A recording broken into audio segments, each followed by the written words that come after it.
Hello everyone.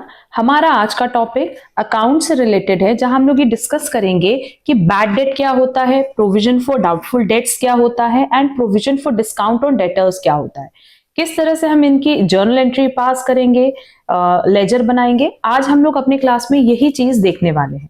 देखो, सबसे पहली चीज तो ये समझो कि जब आप किसी से भी उधार पे गुड्स खरीदते हो, आप गुड्स परचेज कर रहे हो, कैश की बात नहीं हो रही, गुड्स परचेज कर रहे हो ऑन क्रेडिट, तो उस केस में जो एंट्री होती है वो होती है एक्स अकाउंट डेबिट। मतलब ये डेटर के अकाउंट को हम डेबिट कर रहे हैं टू सेल्स, क्योंकि आपने जब बेचा तो आपको चाहे तो पैसा मिलेगा, और अगर पैसा नहीं मिला तो आप उधार पे बेच रहे हो। तो जब आप क्रेडिट पे बेचोगे तो आप डेबिट किसको करोगे? डेटर्स को करोगे।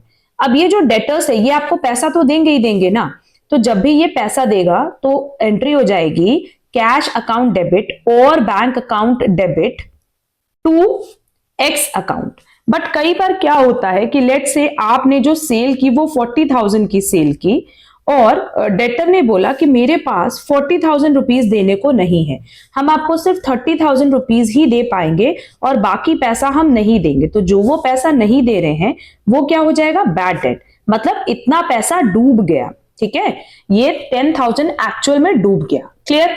अब तीसरी एंट्री क्या होती है कि आप इस बैड डेट को पीएल अकाउंट में ट्रांसफर करोगे। क्यों?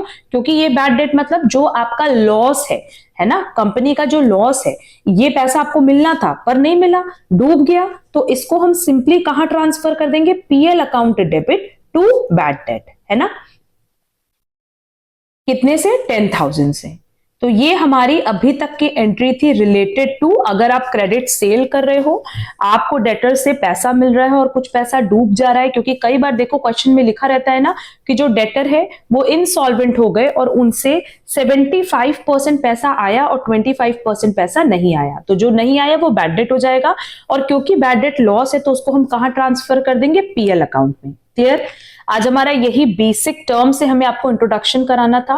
अब नेक्स्ट क्लास में हम लोग ये डिस्कस करेंगे कि provision for bad debt doubtful debts क्या होता है, किस तरीके से उस केस में आप बैड डेट को ट्रीट करते हो, एंड कैसे old provision and new provision को हम क्रिएट करते हैं। क्लियर? अगर आप हमारे चैनल पे नए हो तो चैनल सब्सक्राइब जरूर कर देना, सो दैट इस तरह के क्लासेस की नोटिफिकेशन आप लोग को टाइमली मिल पाए। एंड अगर आज का क्लास यूजफुल लगा है तो प्लीज वीडियो को लाइक, कमेंट, शेयर जरूर करना। Thank you so much.